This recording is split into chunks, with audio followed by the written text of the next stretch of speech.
Salut à tous, bienvenue sur ma chaîne vidéo. Donc aujourd'hui, petit tuto à la maison, vu la chaleur étouffante qu'il y a ici. C'est à peu près 38-39 degrés en plein soleil. Donc du coup, je suis sur ma terrasse pour vous préparer un petit tuto sur la fabrication de mes pellets mous que j'ai utilisé hier au canal. Donc hier, j'ai pris un bon coup de soleil avec ma femme et mon fils. Donc du coup, je vous dis pas, je suis comme une écrevisse de Lysiane. Alors rouge. Donc du coup, ouais, j'avais utilisé, comme on peut voir sur cette vidéo là, j'avais utilisé mes pellets, mais j'avais oublié mon trépied, donc j'ai pas pu filmer la scène complètement. C'est ma femme qui m'a filmé à la fin, en levant la bourriche. Donc du coup, voilà. Et je vais vous montrer étape par étape la fabrication de ces petits pellets mous qui coûtent une fortune si on regarde bien en magasin, alors qu'on peut les fabriquer nous-mêmes. Comme d'habitude, avec très peu d'ingrédients, et ça sent bon en plus. Donc voilà, je vais vous montrer ça étape par étape. À tout de suite. Donc voilà, pour ce faire, il faut pas grand chose en fait. Il vous faut la base, des pâtes, n'importe lesquelles, coquillettes, des pâtes sèches. Moi j'ai pris des fusillis, donc voilà, des fusillis. Ensuite, de la farine de maïs. Ça, on trouve ça dans le rayon. Moi j'ai trouvé un Intermarché dans le rayon asiatique, là, où ils vendent les sauces nem, tout ça, c'est bien pratique. C'est pas trop cher, et en plus de ça, il y a 500 grammes à peu près, ouais, il y a 500 grammes. Et en général, j'utilise une ou deux cuillères pour chaque truc que je fais. Donc du coup, un peu d'huile, il faut pas grand chose en fait.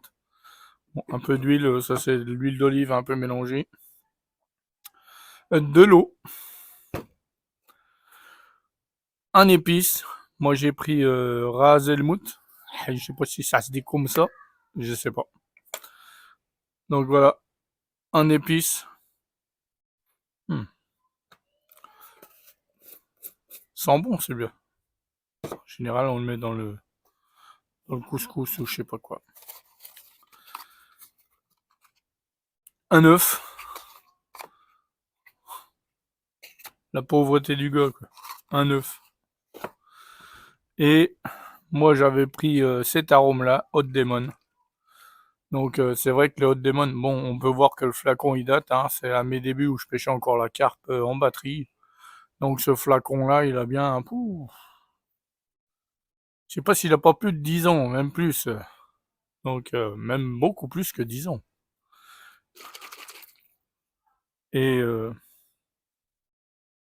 oh, il sent toujours aussi bon. Quelle odeur. Donc voilà, on va essayer de fabriquer ça. Donc j'avais fabriqué déjà des petits pellets comme ça que j'ai utilisé hier pour moi-même. Donc des pellets et des billes que j'ai mis sur mon méthode feeder. Sur le bas de ligne du méthode feeder. Allez, c'est parti, je vais vous montrer ça. Et une balance et un ciseau pour couper ça. Parce qu'à chaque fois j'ai le chic pour en mettre partout. Allez, c'est parti. Je vais prendre la caméra, je vais mettre là. Comme ça, on verra comment je vais faire. Allez, à tout de suite. Donc voilà, on va déjà commencer par la base. Et la base, un contenant. Donc j'avais pris des pâtes, comme je l'ai dit tout à l'heure, j'ai à peu près, là j'ai à peu près 50 grammes de pâtes. Donc que j'ai déjà passé au moulin à café, donc ce qui me donne ça. Donc elles sont sèches, hein. Voilà. J'ai pris 50 grammes, je mets dedans. Ensuite, c'est tout con hein, comme truc. Je prends ma balance, je prends ça.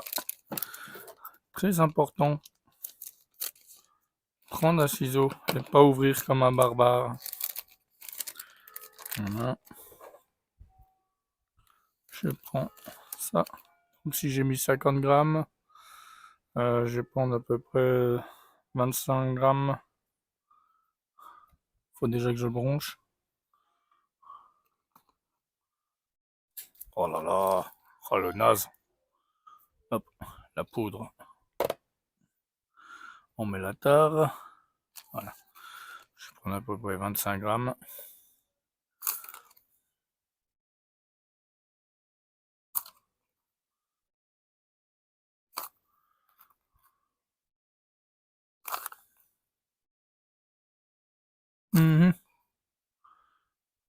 Ok.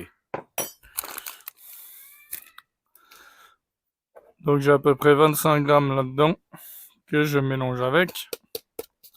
Voilà, voilà. Après je vais prendre ma fourchette pour tout bien mélanger.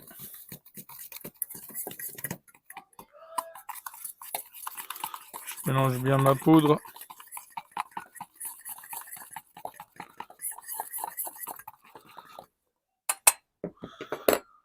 Je prends un peu d'épices à Elsa, je sais pas quoi.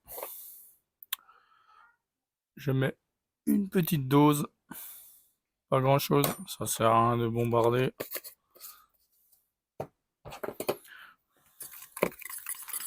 Je mélange avec. Après vous pouvez mettre un colorant, hein, mais là je vais pas en mettre. Moi en général sur les autres j'avais mis un colorant rouge. Voilà, voilà. Maintenant on va attaquer le liquide. C'est-à-dire l'œuf.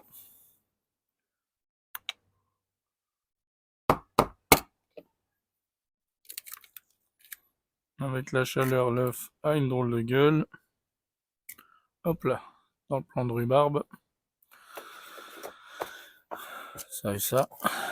Quand même rangé, on va essayer de faire propre. Ensuite, je vais prendre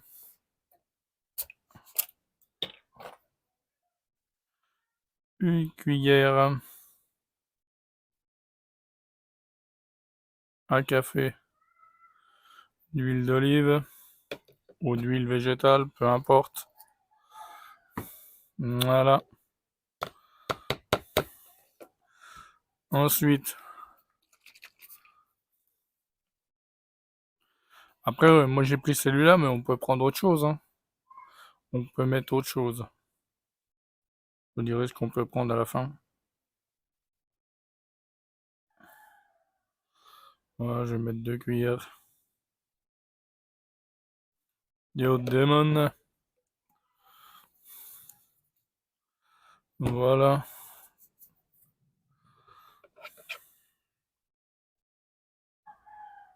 Super. Non, je rigole, Berk.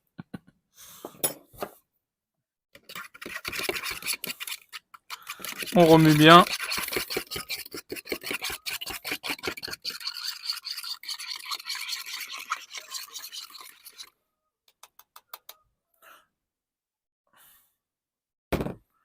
On baigne.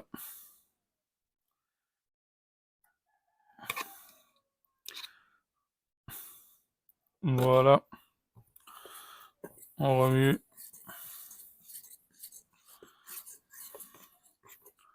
Je vais voir la consistance. Parce qu'en fait, la farine de maïs et les pâtes sèches vont absorber bien le liquide, bien les arômes et bien l'odeur avec.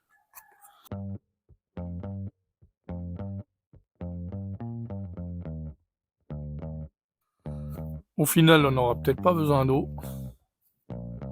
Parce que en fait, moi j'ai rajouté un peu d'eau si en fait l'ensemble était trop sec. Mais vu que j'ai fait des portions, en fait, je fais une portion de 100 grammes de farine.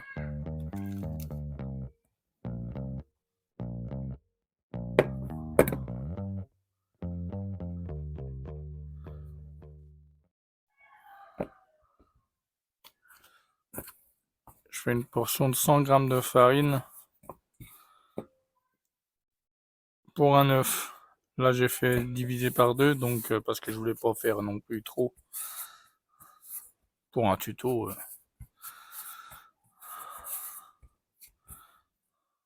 Ça a l'air d'être pas trop mal. J'ai rajouté une cuillère de maïs, de farine de maïs.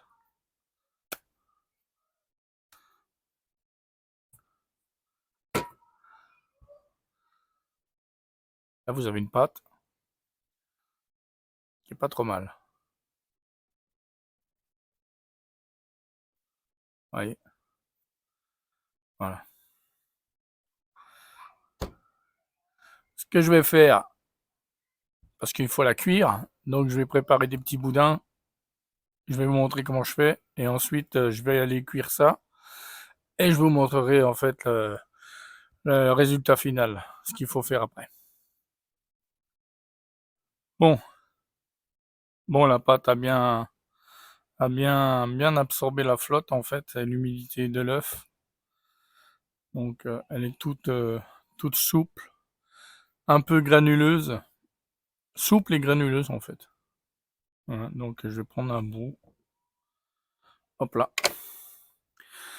Bon, j'ai pas d'ustensiles, j'ai un pistolet, mais j'ai pas la buse qu'il faut pour faire des petites billes. Alors du coup, je vais faire à la main. Je vais vous montrer comment j'ai fait à la main. Et après, je vais aller les cuire. Et je vous montrerai l'étape, la dernière étape à faire. Donc voilà, moi je prends ma pâte. Je fais quelques petits boudins. Moi, c'est sûr qu'au pistolet, ça va plus vite, hein. Mais bon, on fait avec les moyens du bord, hein. Voilà, à peu près. Voilà, à peu près. Ensuite, je coupe des petits cylindres, des petits carrés. Soit on peut les laisser comme ça, ou soit, si vous êtes perfectionniste un peu comme moi, on les rend, on peut les normales, comme si on les avait achetés au magasin. Voilà. Moi je fais comme ça. Je vais enlever ceux-là. Hop là.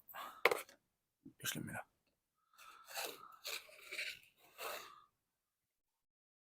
Donc j'en prends un, je le tourne comme ça, juste pour l'angle.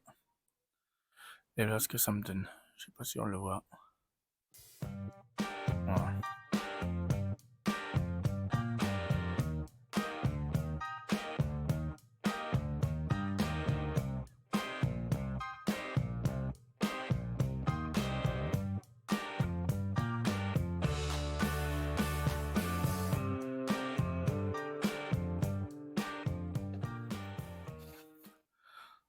Donc voilà mes pelets. Je sais pas si on les voit bien. Donc je vais pas faire toute la pâte, hein. Je la laisse sécher un peu, je vais la mettre en cellophane et je la mettrai au frigo tout à l'heure. Donc je vais aller cuire ça et je vous montre tout de suite après. Donc voilà la dernière étape. Donc je les ai fait cuire et là ils sont tout gélatineux. Donc ils sont tout lisses, tout gélatineux. Donc je vais en profiter tant qu'ils sont encore gélatineux et mouillés pour faire ce que j'ai à faire. Donc je prends un récipient, je mets un peu d'épices, toujours le même, que je mets dedans. Pas charger trop. Voilà. Ensuite, tant qu'ils sont chauds et gluants, je les verse dedans. Je remue.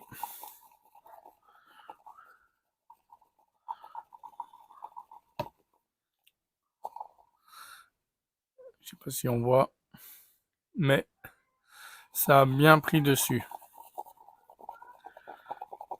Et en fait, l'épice a super bien collé sur la partie gluant. Là, je vais vous montrer.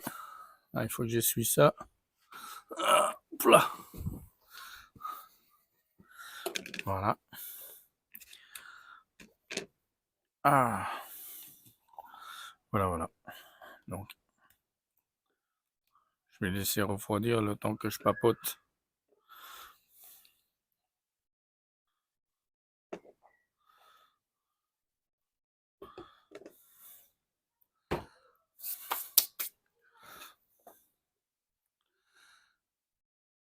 Voilà mes pelets mous, mes pelets qui sont prêts à l'emploi. Une fois qu'ils sont froids, c'est nickel. Et là, j'en prends un. Je vais vous montrer qu'il est vraiment mou. J'appuie. Vous voyez? Il est mou. Pelé mou. Voilà. Après, c'est dommage que, à moins que j'utilise mon verre, je vais verser l'eau dedans, je vais vous montrer. On voit mon verre.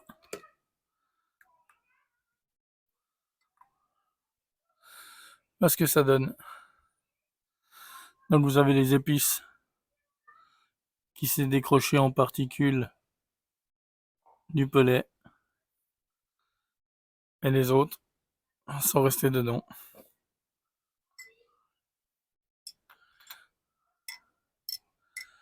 Voilà.